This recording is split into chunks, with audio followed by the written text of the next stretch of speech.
త్వరలో రానయ్యున్న నా ప్రియుడవు, కనురెప్ప పాటున నిన్ను చేరెదను.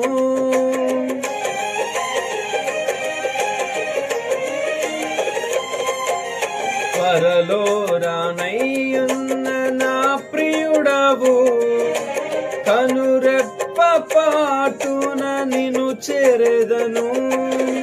కనులార నిన్ను చూసి మై మరచిపోయే, కను విందు చేసే మహిమానగరిలో పరవశమే ప్రతినిత్యము.